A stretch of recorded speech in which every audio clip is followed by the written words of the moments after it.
ganhando a visão de Deus. Ganhando a visão de Deus. Atos capítulo 9, versículo 1 em diante, até o 19. Saulo, respirando ainda ameaças e morte contra os discípulos do Senhor, dirigiu-se ao sumo sacerdote e lhe pediu cartas para as sinagogas de Damasco, a fim de que, caso achasse alguns que eram do caminho, assim homens como as mulheres, os levasse presos para Jerusalém. Seguindo ele estrada fora, ao aproximar-se de Damasco, subitamente uma luz do céu brilhou ao seu redor. E caindo por terra, ouviu uma voz que lhe dizia: Saulo, Saulo, por que me persegues? Ele perguntou: quem és tu, Senhor? E a resposta foi: eu sou Jesus, a quem tu persegues. Mas levanta-te e entra na cidade, onde te dirão o que te convém fazer. Os seus companheiros de viagem pararam emudecidos, ouvindo a voz, não vendo contudo ninguém. Então se levantou Saulo da terra, e abrindo os olhos, nada podia ver. E guiando pela mão, levaram-no para Damasco. Esteve 3 dias sem ver, durante os quais nada comeu nem bebeu. Ora, havia em Damasco um discípulo chamado Ananias. Disse o Senhor numa visão a Ananias, ao que ele respondeu: eis-me aqui, Senhor. Então o Senhor lhe ordenou: dispõe-te e vai à rua que se chama Direita, e na casa de Judas procura por Saulo, apelidado de Tarso, pois ele está orando. E viu entrar um homem chamado Ananias, e impor-lhe as mãos para que recuperasse a vista. Ananias, porém, respondeu: Senhor, de muitos tenho ouvido a respeito desse homem, quantos males tem feito aos teus santos em Jerusalém, e para que trouxe autorização dos principais sacerdotes para prender a todos os que invocam o teu nome. Mas o Senhor lhe disse: vai, porque esse é para mim um instrumento escolhido para levar o meu nome perante os gentios e reis, bem como perante os filhos de Israel, pois eu lhe mostrarei quanto lhe importa sofrer pelo meu nome. Então Ananias foi, entrando na casa, impôs sobre ele as mãos, dizendo: Saulo, irmão, o Senhor me enviou, a saber, o próprio Jesus que te apareceu no caminho por onde vinhas, para que recuperes a vista e fiques cheio do Espírito Santo. Imediatamente lhe caíram dos olhos como que umas escamas, e tornou a ver. A seguir ele levantou-se e foi batizado. E depois de ter se alimentado, sentiu-se fortalecido. Então permaneceu em Damasco alguns dias com os discípulos. Vamos orar? Pai, fala conosco por essa palavra poderosa e maravilhosa. Nos ensina. Traz, Senhor, sobre nós uma palavra profética. Traz sobre nós uma palavra de orientação, de direção, de revelação do Senhor para nós nessa noite. Responde perguntas. Traz, ó Deus, o teu poder, a tua unção sobre as nossas vidas. E tudo aquilo que se levanta para roubar a palavra. Tudo aquilo que quer, ó Deus, nos tirar do foco. Tudo aquilo que quer tirar do nosso coração, Pai, o amor por Ti, a visão do Senhor, agora em nome de Jesus, caia por terra. Que nós possamos, Pai, ser tocados pelo Teu Espírito. Que Ele tenha liberdade para agir no nosso meio. Para a glória do Teu nome, em nome de Jesus. Amém? Glória a Deus. Irmãos, falar sobre visão é uma coisa muito importante, muito interessante. Principalmente no nosso tempo, porque as pessoas dizem: não, Deus me falou, a visão Deus me deu, eu tenho visão de Deus. E na verdade no meio do caminho a visão parece que desaparece. Parece que não foi Deus. Parece que eu entendi errado. E parece que eu estou totalmente equivocado. Saulo, ele recebe e pega autorização para perseguir, para prender os cristãos, aqueles que estavam fazendo a obra de Deus. Para ele, tudo aquilo estava certo. Para ele, o que devia ser feito era aquilo, e fazia tudo em nome de Deus. Irmãos, há muitas pessoas que dizem: Deus falou, sem Deus ter nunca falado. Há muitas pessoas que dizem: não, eu senti de Deus. Entre o sentimento e a verdade, eu prefiro ficar com a verdade. Não é? Hoje as pessoas estão perdendo a sensibilidade de ouvir a voz de Deus. E a melhor prova, irmão, de que a palavra de Deus é quando a palavra fala conosco. É quando essa verdade salta aos nossos corações, aos nossos olhos, para que a gente comece a viver essa perspectiva e não essa perspectiva, entendeu? Nós não temos que viver essa, mas temos que viver essa. Porque a Bíblia diz que o coração do homem é enganoso, terrivelmente corrupto. O homem, ele não sabe o que quer. Uma hora ele quer uma coisa, outra hora ele quer outra. Uma hora ele quer ficar lá em cima, outra hora já não quer mais, ele quer ficar lá embaixo. Uma hora ele quer isso, outra hora ele quer aquilo. Uma hora ele quer ganhar dinheiro, outra hora ele fala, não, o dinheiro não é importante. Isso é meio difícil, mas às vezes quando acontece. Conta-se uma história de um homem que estava quebrando pedra. Quebrando pedra, um suor tremendo, uma situação super complicada, ele ali com a marreta, batendo na pedra, batia na pedra. E de repente ele deu uma parada e viu um homem andando com um elefante, não é? E ele pensou assim, rapaz, quebrar pedra não é vida. Boa vida é andar no elefante. Ah, se eu pudesse ser esse elefante, ou viver em cima desse elefante. E ele disse que foi e pediu para Deus, Deus me transforma nesse homem do elefante, porque aí eu vou ser feliz, aí eu vou ter vida. E aí diz que Deus transformou ele no homem do elefante. Só que o homem do elefante, ele tinha que visitar com esse elefante 5 províncias. E nessas 5 províncias tinha que ser debaixo de muito sol. E ele começou a andar, e aquele sol no coco começou a dar uma dor de cabeça nele. E ele falou, ai Deus, isso aqui não é vida não, Senhor. Bom mesmo, Senhor, é ser o sol. Porque se eu fosse o sol, eu ia iluminar tudo. Eu ia aquecer todo mundo. E aí ele começou a dizer, Deus, me dá essa possibilidade de ser o sol. E aí Deus falou, tá bom meu filho, vai ser o sol. E aí ele foi transformado no sol. E começou raio de sol para cá, raio de sol para lá, iluminava. Só que nos dias escuros, ele não podia passar pelas nuvens. Aí ele começou a falar, pô, isso não é vida não. Bom mesmo é ser nuvem que segura o sol, não é? E aí ele começou a pedir, Deus, não quero ser mais sol não, eu quero ser nuvem. Me ajuda a ser nuvem, Senhor. Eu quero ser, que se eu for nuvem eu vou ser feliz. E aí Deus transformou ele em nuvem. E ele estava lá, na nuvem, não é? Segurando o sol. Mas de repente ele percebeu que começou a vir um negócio diferente assim, um vento. E ele já não podia mais ir onde ele queria. Na verdade o vento ia levando ele para lá e levava ele para onde queria. Ele falou, ah não, isso não é vida não. Bom mesmo é ser vento. Oh Deus, me transforma em vento, eu quero ser vento. Porque o vento leva para lá, leva para cá, leva para o outro lado. A nuvem, não é? O vento é forte, ninguém segura o vento. Ninguém sabe de onde ele vem, nem para onde vai. Eu quero ser o vento. Deus, me transforma no vento. E aí Deus falou, tá bom meu filho, vai ser vento. E aí ele, todo alegre no vento e tal. De repente ele se depara com uma pedreira, né? Com umas pedras assim, uma montanha de pedras. E ele não consegue atravessar as pedras. E ele diz, ah, isso não é vida não. Bom mesmo é ser pedra. Eu quero é ser pedra. Oh Deus, deixa eu ser pedra. E aí Deus falou para ele, tá bom meu filho, vai ser pedra. E ele foi ser pedra.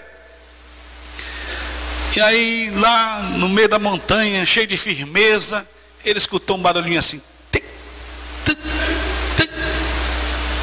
Era o cara quebrando a pedra. E ele diz, ah rapaz, isso não é vida não. Bom mesmo é ser esse cara que quebra a pedra. Oh Deus, deixa eu voltar para ser esse homem que quebra a pedra. Então irmãos, o homem é assim, o coração do homem é assim. A visão dele o engana. Ele age segundo as situações. Ele sempre acha que o do outro é melhor, não é? Ah, se eu fosse. Aí quando é, ah, mas isso aqui não é vida não. Ele nunca sabe o que quer na verdade. E é prejuízo, irmãos, quando nós vivemos isso diante de Deus. Quando Deus fala e a gente não entende. Quando a gente acha que está fazendo a vontade de Deus sem fazer. E é exatamente isso que Paulo fazia. Ele achava que estava fazendo a vontade de Deus. Acho que tem muitas pessoas que vivem isso. Elas acham que estão fazendo o que Deus quer, mas não estão. O que acontece, irmãos, é que Saulo, ele no caminho de Damasco, ele tem um verdadeiro encontro com Deus. E para que ele tivesse esse encontro com Deus, algumas coisas ele precisava perder para poder ganhar. Alguns tipos de visões, pelo menos 5 visões, ele precisava perder para que ele começasse a ganhar a visão de Deus. Ele precisava perder a visão dele. Ele precisa se esvaziar totalmente dele, para que a partir de agora, ele pudesse ter uma visão diferente. As 5 visões que Saulo tem que perder. Primeira visão que ele tem que perder é a visão do orgulho. Irmãos, talvez essa seja uma das mais difíceis. Saulo era alguém extremamente importante. Alguém que tinha um currículo tremendo. Aprendeu aos pés de um homem que tinha um grande conhecimento, que era Gamaliel. Fariseu de fariseus, quanto à lei irrepreensível, ele disse ali em Filipenses. E é interessante, irmãos, pensar nisso, porque Saulo, ele vem com toda a autoridade, com todo o seu orgulho. Só que, no meio do caminho, ele precisava entender que tudo aquilo que ele era e o que fazia não valia nada. Na verdade, quando ele tem um encontro com Cristo, lá em Filipenses, ele fala assim: olha, eu considero todas as coisas que tenho como esterco para ganhar a Cristo. Eu fui conquistado por uma coisa muito maior do que aquilo que eu tenho. Irmão, presta atenção. Você viver boa parte da tua vida achando que está servindo a Deus e não está. E o orgulho toma conta do teu coração, achando que aquilo que você faz é o melhor. E não é. Na verdade, Deus não age no meio do orgulho. Mas aquele que é orgulhoso, soberbo, Deus abate, para que então se quebrante e comece a fazer o que Deus quer que seja feito, e não aquilo que está no meu coração. Querido, já falei, o coração do homem é extremamente enganoso, inconstante, e o quanto ele precisa se voltar para Deus, o quanto ele precisa entender que Deus tem a soberania, o controle, a liderança, a direção, o governo sobre nós. Para isso nós precisamos nos submeter à vontade de Deus. Saulo teve que perder essa visão do orgulho de ser fariseu, do orgulho de ser alguém que estava perseguindo a igreja de Jesus Cristo. Quando ele tem um encontro com Deus, isso tudo começa a mudar. O segundo a visão que ele perdeu é a visão do zelo sem entendimento. Depois em Romanos capítulo 10, versículo 1 ao versículo 4, ele vai dizer: o meu povo tem zelo por Deus, mas não tem entendimento, porque desprezam totalmente a Jesus, porque deixam de lado aquele que foi enviado por Deus, aquele que é Deus. Paulo então precisava tirar toda essa visão para que houvesse uma nova visão sobre a sua vida. Escute o que eu estou dizendo, irmãos. Deus não quer que você ande com a tua visão, Deus quer que você ande com a visão dele. Essa é a diferença. Porque a nossa visão pessoal do homem é cheia de orgulho, e a gente quer brigar por aquilo que a gente acha certo, e muitas vezes até aquilo que a gente acha certo é errado. Qual é a verdade? Jesus é a verdade.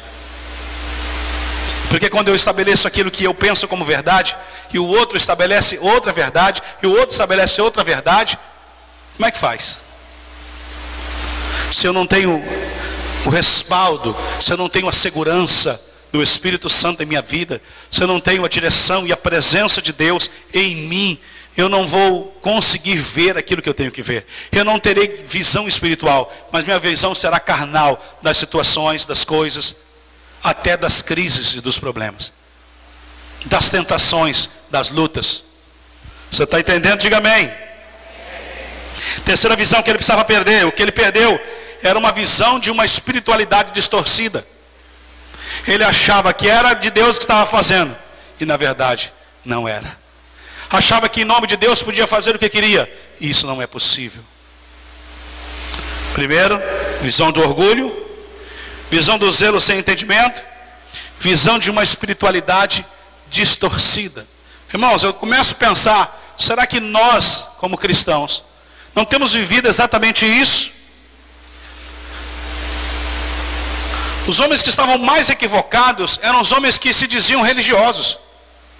Os fariseus tinham uma frase que dizia assim: faça o que eu falo, mas não faça o que eu faço. Viver o Evangelho é muito mais do que simplesmente conhecê-lo. Viver a palavra de Deus é muito mais do que simplesmente vir à igreja. Vir à igreja faz parte de cumprir aquilo que a Bíblia diz. A Bíblia diz: não deixe de congregar como é costume de alguns.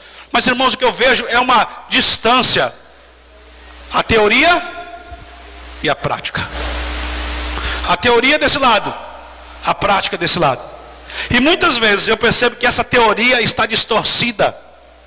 As pessoas não estão vivendo aquilo que Deus quer que elas vivam. Por quê? Porque não conhecem a palavra de Deus. Estão defendendo aquilo que Deus não defende. Estão investindo naquilo que Deus não investe. Pergunta para si mesmo aí, irmão. Você está investindo naquilo que Deus investe? Você está preocupado em fazer aquilo que é o propósito, a vontade de Deus? Você está querendo ver o que Deus quer que você veja? Ou você está vendo outras coisas? Não, eu tenho que cuidar da minha vida. A Bíblia diz que aquele que quer ganhar a sua vida, perdê-la. Quanto tempo você está investindo nas coisas de Deus? Quanto tempo você investe no teu reino pessoal? Quantas vezes, ou quantas coisas, ou quanto tempo você dedica para estar na presença de Deus? E quanto tempo você dedica para o teu reino pessoal? Teu trabalho, o teu lazer.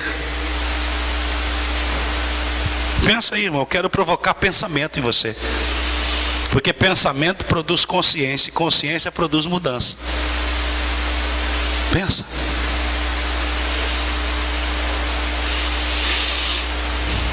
Será que a sua espiritualidade é verdadeira? Será que o teu conhecimento de Deus é de intimidade? Ou de ouvir falar? Será que a tua vida com Deus, ela reflete verdadeiramente a totalidade do que a palavra do Senhor está dizendo? Porque é muito fácil olhar para a tua vida. Agora o difícil é quando eu tenho que olhar para a minha. E meu irmão, quando eu falo sobre olhar para a minha, não é olhar segundo os meus padrões, segundo os meus princípios. Não. É olhar segundo um padrão perfeito. Aqui ó, a palavra da verdade.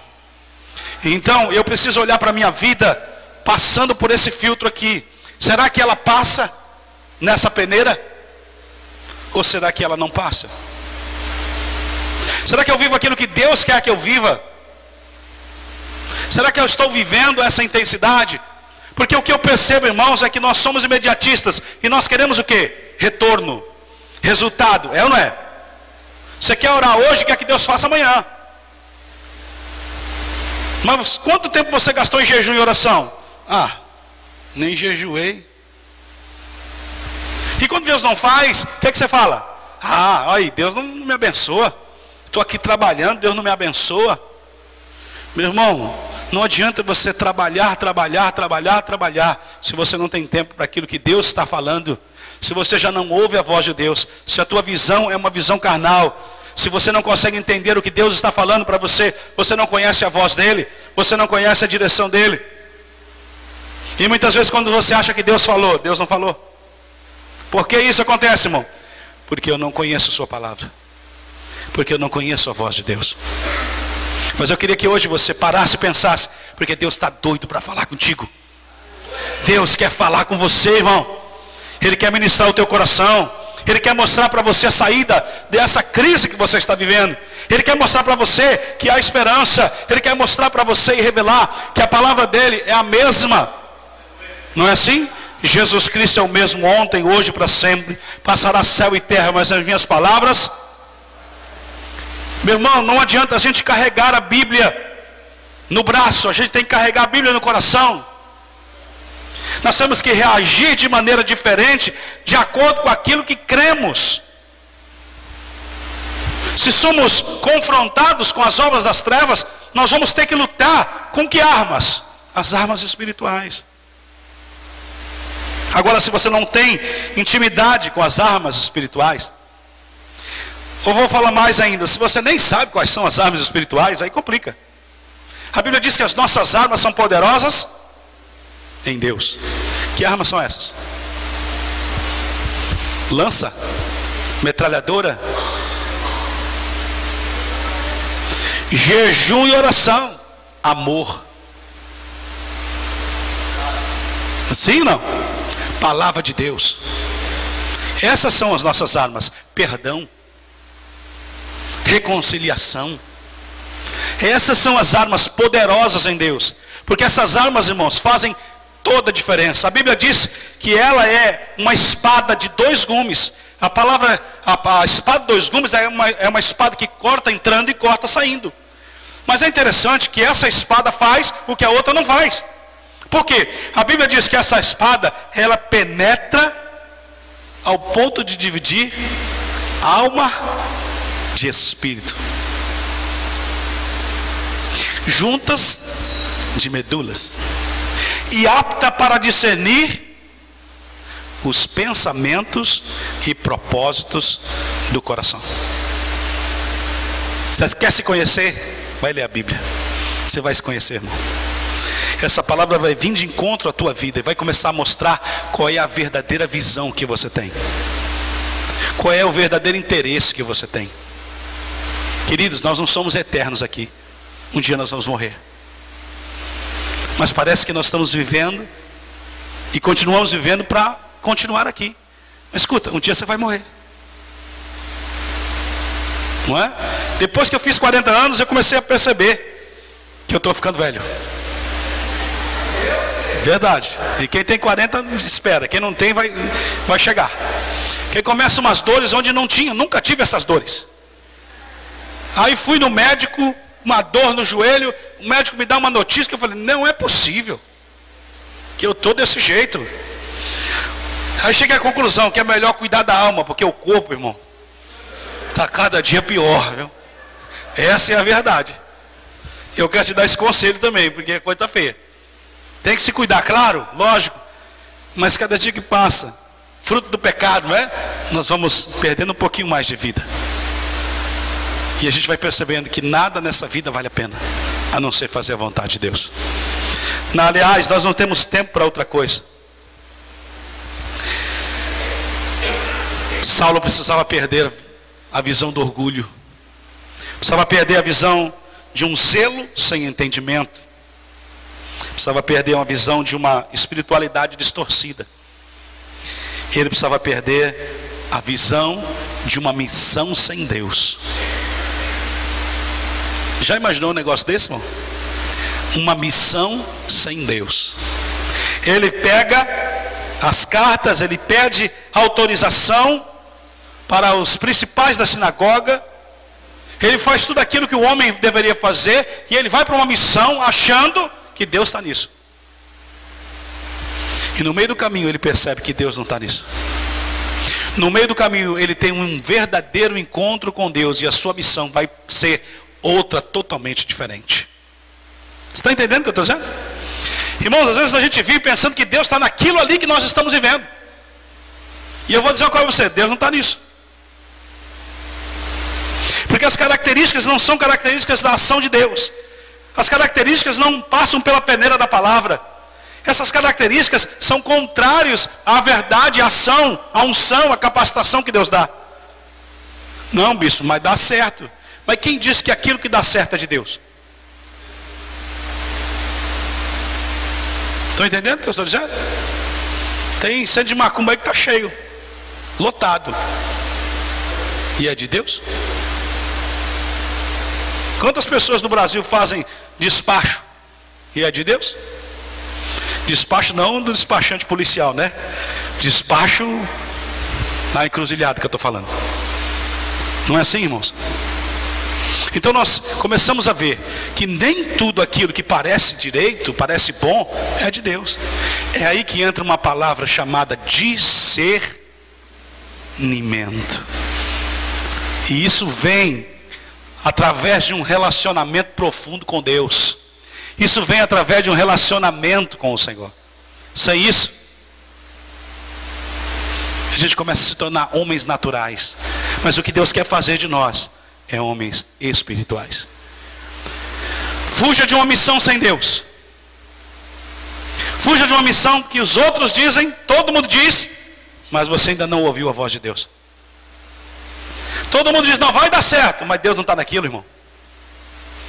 Escuta, e eu tenho isso comigo. Deus pode usar profeta, Deus pode usar todo mundo, mas Deus tem que falar comigo também. Não adianta Deus falar com todo mundo e não falar comigo, irmão. Não, você vai para a África. Mas eu não quero ir para a África. Isso nunca veio no meu coração. Não tem nada comigo. Deus não fala assim, irmão. Eu acredito que se um dia eu vou para a África, Deus vai começar a ministrar o meu coração. Eu vou começar a amar a África. Deus vai começar a falar comigo sobre a África. E eu vou falar, ó Deus, tu tem alguma coisa comigo. Isso vai crescer dentro de mim. E aí quando vem a palavra, irmão, confirma diante daquilo que eu estou sentindo. Entendeu o que eu estou dizendo? Se Deus vai fazer algo na minha vida, irmão, eu acredito que Ele vai falar comigo. Se Deus vai fazer alguma coisa com a tua vida, Ele vai falar com você. Ele pode usar profetas, Ele vai usar e deve usar. Mas irmão, escuta, Deus vai falar com você. Não corra na primeira palavra que você ouvir. Peça confirmação. Peça a Deus discernimento. Para que aquilo que você for fazer, você tenha certeza que Deus está naquilo. Está entendendo? Diga amém. Glória a Deus.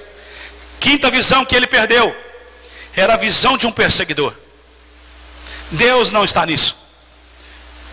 Ele entendeu que ele estava perseguindo os cristãos. Mas irmãos, no caminho de Damasco, ele tem um encontro com Deus. E Jesus diz assim: eu sou Jesus, a quem tu persegues. Ele pensava que estava perseguindo os cristãos, mas ele estava perseguindo o próprio Cristo. E Jesus diz assim: eu sou Jesus, a quem tu persegues. A partir desse dia, irmão, tudo muda. Sabe quando ele começa a perder esse tipo de visão? Quando os olhos dele começam a se fechar, quando ele fica cego. Escuta o que eu vou dizer. Tem gente que enxerga e é cego, e tem gente que é cego e enxerga. Está entendendo o que eu estou dizendo? Tem gente que tem visão e é cego, e tem gente que é cego e tem visão. A minha pergunta é: quando que Saulo começou a ver? Quando tinha os olhos normais ou quando ficou cego? Escuta aí, irmão, porque isso é profundo da parte de Deus para nós. Ele teve que ter os seus olhos cegados para que ele pudesse ver. Você entendeu isso? É quando nós estamos cegos que nós começamos a ver. Guarda isso no teu coração. É quando você fala: Deus, eu não quero olhar mais com os meus olhos, eu quero olhar com os teus. É quando você fecha os olhos e diz: Deus, fala comigo, me mostra o que tu quer, me mostra a tua direção, me mostra o que eu devo fazer, que você começa a ver mais do que quando está com os olhos abertos. Quanto de nós precisa hoje falar isso para Deus? Senhor, eu quero ver com os teus olhos. Eu quero ver o meu casamento com os teus olhos. Quero ver o meu emprego com os teus olhos. Quero ver os meus estudos com os teus olhos. Eu quero ver o meu futuro com os teus olhos. Eu quero ver essa situação que eu estou vivendo com os teus olhos. Eu quero ver o outro com os teus olhos. E quais são os olhos de Jesus, irmão? Escuta, é o de Jesus, não é o teu. Os olhos de Jesus são olhos de misericórdia. Os olhos de Jesus são olhos de perdão. Vai, eu também não te condeno. Vai e não peques mais. Jesus olha para as pessoas não como um acusador, porque quem é o acusador? É o diabo. Jesus não precisa acusar pessoas. Irmãos, nós não somos acusadores. Nós temos que olhar para as pessoas como Jesus olha. Nós temos que ver o que Jesus vê. Só que para isso, Saulo teve que ter um encontro com ele.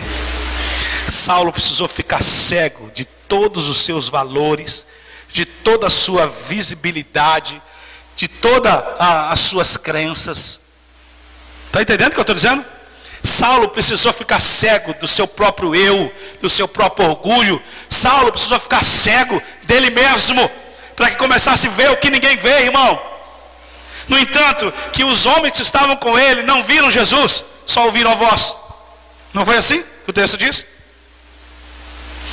E é exatamente isso que Deus quer fazer conosco. Ele quer que a gente veja o que ninguém vê. Ele quer que a gente sinta o que ninguém sente. Mas só tem isso quem anda com Deus. Só tem isso quem tem intimidade com Ele. Só tem isso quem tirou a visão pessoal, quem se cegou para a sua visão do coração e agora começa a viver para quem? Para Ele, para Deus. Eu acho interessante essa ação do coração. Acho bonito até isso aí. Mas irmãos, eu ficava pensando, né? Eu fico pensando, será que essa ação do coração não deveria ser diferente? Nós cristãos, talvez para o ano que vem, poderíamos fazer uma ação do coração também. Mas não essa ação de dar um coração, mas uma ação de dar um novo coração. E esse coração vem com Jesus. Jesus pode dar esse novo coração. Então a gente podia fazer uma ação do novo coração. Pensa nisso aí, irmão. E a gente começar a mostrar nessa cidade um novo coração. Um novo coração que aceita, que perdoa, que reconcilia. Um novo coração que tem misericórdia, que vai onde ninguém vai, que ama quando ninguém ama, que aceita quando todo mundo despreza. Esse é um novo coração. A gente não canta isso, irmão? Recebi um novo coração do Pai, coração regenerado, coração transformado, coração que é inspirado por... Está entendendo? Então a nossa ação deveria ser a ação do novo coração. Porque se o mundo consegue ter uma ação do coração dessa, imagina o que a gente pode fazer. O que falta, irmãos? O que falta? Pensa aí. Ao perder a visão, Paulo começa a ganhar a visão. Está ouvindo? Ao perder a visão, você começa a ganhar visão.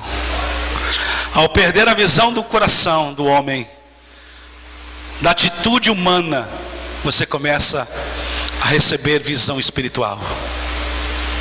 Ao se esvaziar de uma visão mesquinha, egoísta, ciumenta, você começa a se encher de uma visão de Deus. Escuta, Deus não enche algo cheio. Deus primeiro precisa esvaziar, para depois encher. Pergunta para o teu irmão, e aí? Está vazio da tua visão? Pergunta para ele aí, de mão da direita e da esquerda. E aí, já se esvaziou da tua visão? Porque hoje é dia de encher da visão de Deus. Aleluia. Glória a Deus. Está vazio, irmão? Está vazio do orgulho? Está vazio da inveja? Está vazio do pecado? Eita, nesse amém está terrível, hein, irmão?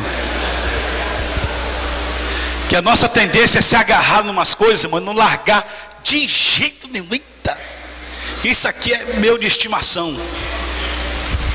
É difícil, vou dizer para você, é difícil. Estou falando aqui, irmão, para mim também. Estou dizendo para você, é difícil.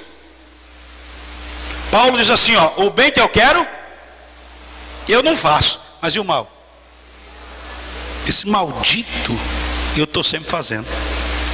Então às vezes meu coração, não é, quer fazer o bem. Será que é mesmo? Mas no meio do caminho entram os interesses. É assim que é o homem. A mulher também. Não é assim? Vamos ver agora 5 visões que Paulo ganhou. 5 visões de Deus que Paulo ganha e nós precisamos ganhar nessa noite. Primeira visão é a visão de quem é Cristo. Olhe comigo aí, irmão. Versículo 3 diz assim: seguindo ele estrada fora, ao aproximar-se de Damasco, subitamente uma luz do céu brilhou ao seu redor, e caindo por terra, uma voz lhe dizia: Saulo, Saulo, por que me persegues? Ele respondeu: quem és tu, Senhor? E a resposta foi, leia aí, irmão, a resposta foi o quê? A quem? Quem é Jesus, irmão? Ele é o Senhor. Jesus é Deus. Jesus é tudo aquilo que Paulo não tinha, que ele ganhou na estrada de Damasco. Começou, né? Jesus, ele precisava ter um encontro verdadeiro com ele. E quando ele diz, eu sou Jesus, ele está dizendo que ele é um ungido. Jesus Cristo significa o Messias ungido. Imagina essa palavra para um judeu. Isso soaria para ele de uma maneira muito negativa. Não, mas espera aí. A minha vida toda eu aprendi uma coisa e agora tu és o Messias, tu és ungido de Deus, e eu estou perseguindo a ele. Olha só, versículo de número 5. Ele perguntou: quem és tu, Senhor? Quem és tu, Senhor? Eu sou Jesus, a quem tu persegues. Mas levanta-te e entra na cidade, onde te dirão o que te convém fazer. Primeira visão que Saulo começa a obter quando ele perde a dele é a visão de que Jesus é o Senhor. A Bíblia diz que Jesus não pode ser só o Salvador, mas ele tem que ser o Senhor. E quando fala sobre Senhor, está dizendo que ele está sobre, é ele que governa, é ele que manda. Esse é o Senhor. Então Jesus dizendo é o Senhor, está dizendo que ele está sobre todos. Quando ele diz eu sou o ungido de Deus, eu sou Deus, eu sou aquele a quem você está perseguindo, aquele a quem você pede cartas para os religiosos, para que os religiosos deem autorização para que você faça algo que é contra mim. A partir desse dia, meu irmão, Saulo vai aprender quem é Cristo. Escuta o que eu vou dizer. Depois dessa situação que ele recebe visão, não é? Depois com Ananias, ele começa a pregar o evangelho, Saulo. E as pessoas não acreditam. Peraí, mas esse não é o perseguidor da igreja? E nem os discípulos aceitam Saulo. Eles têm dificuldade. Peraí, esse é perseguidor da igreja, como Ananias mesmo. Deus falou com Ananias, Ananias falou: Senhor, esse cara é aquele.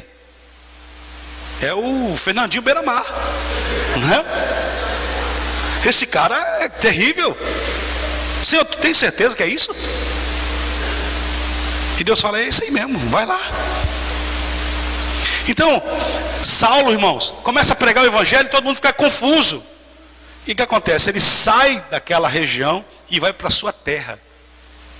E lá na sua terra ele passa pelo menos 14 anos. Sabe fazendo o quê? Tendo revelação de Deus. Deus ministrando o coração de Saulo. Deus transformando a vida desse homem. E como é que ele fizesse uma revisão da sua teologia, sabe? Ele começava a aprender tudo de novo. Deus ministrando para ele. No entanto que depois ele fala: recebi do Senhor Jesus. O que eu recebi eu vos entrego. Porque foi com Jesus que ele começa a aprender tudo, na verdade. Até Barnabé. Lembra de Barnabé? Barnabé vai até Tarso para buscar esse homem.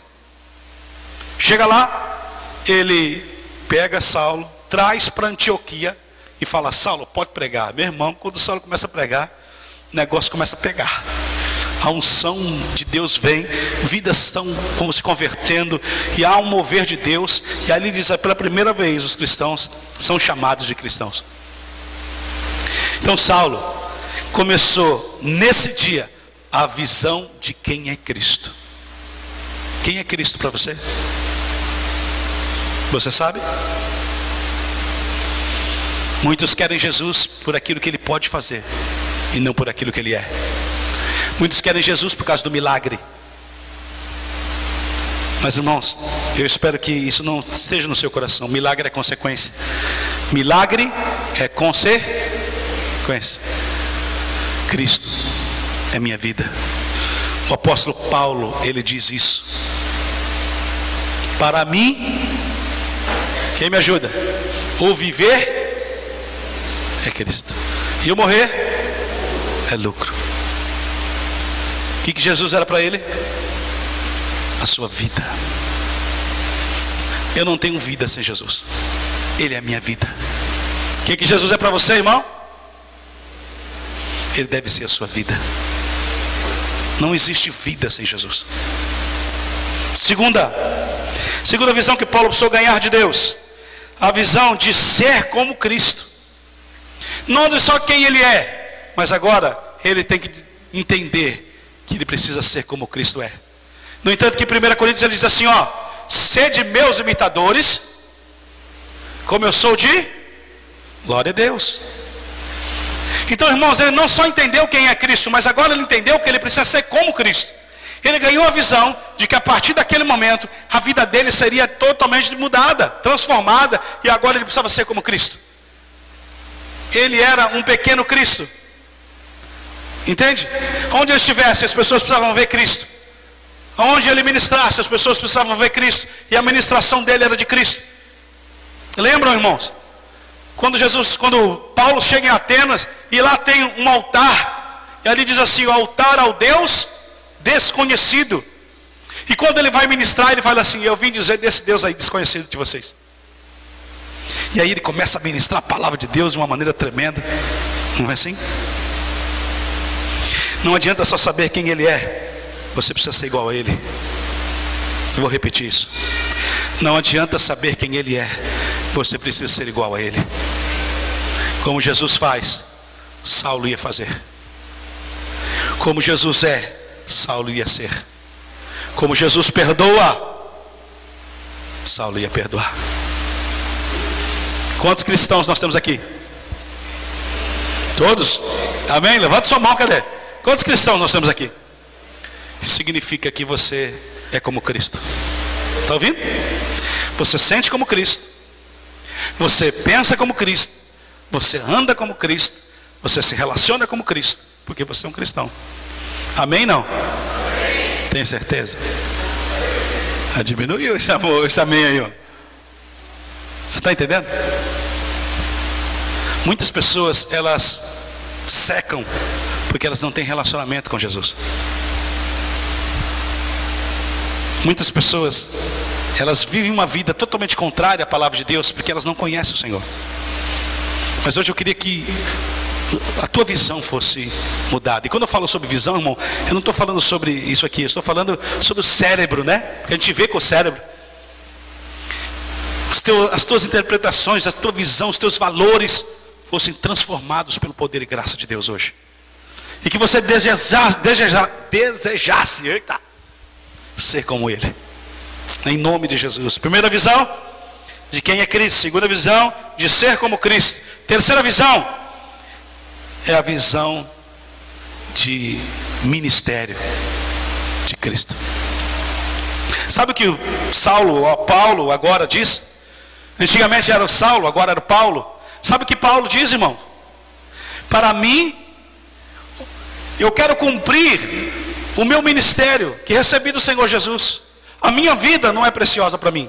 Eu não estou preocupado com aquilo que é a minha vida. A minha preocupação é fazer a vontade de Deus. A minha prioridade é fazer o que Deus quer. A minha vida é para Deus. Vamos ver isso? Atos capítulo 20. Eu gosto muito desse texto. Atos 20.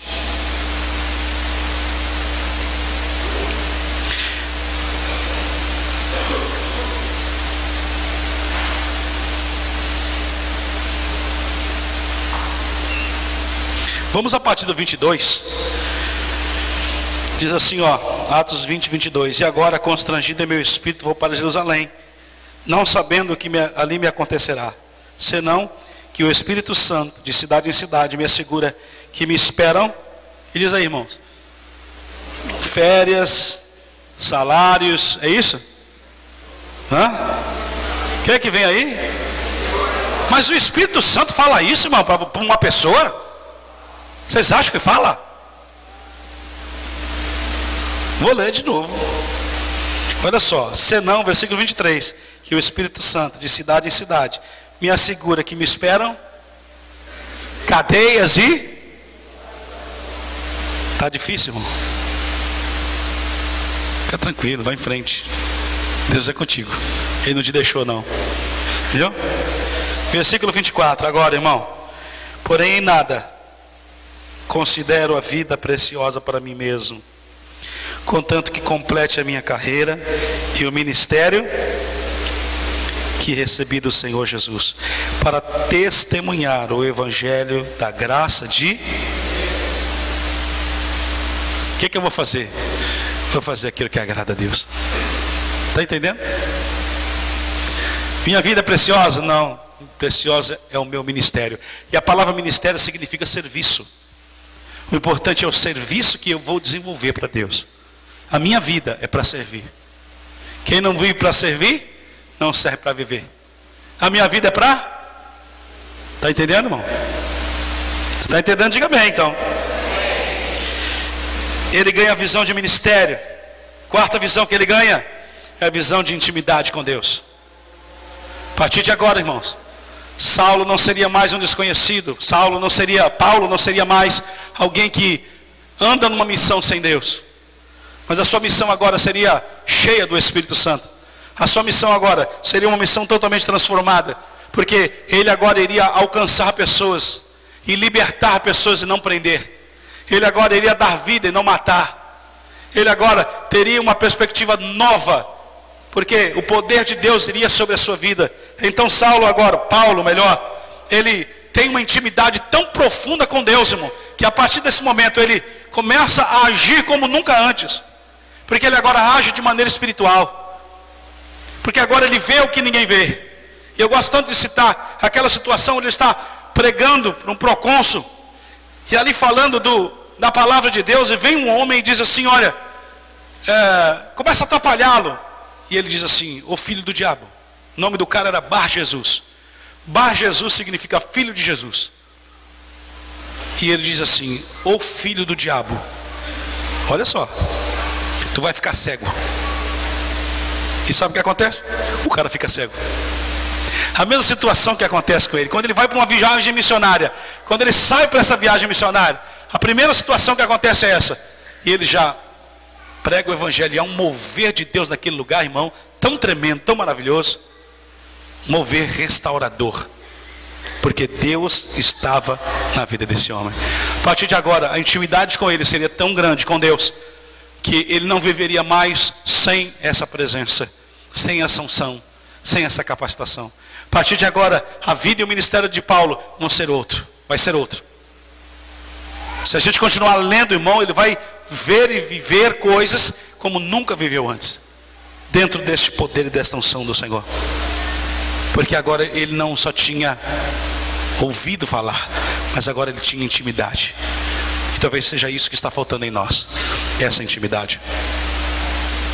E para terminar, irmãos, a última visão que Paulo ganha de Jesus é a visão do paraíso. Abra em 2 Coríntios, capítulo de número 12. 2 Coríntios, ele vai ver coisas inefáveis.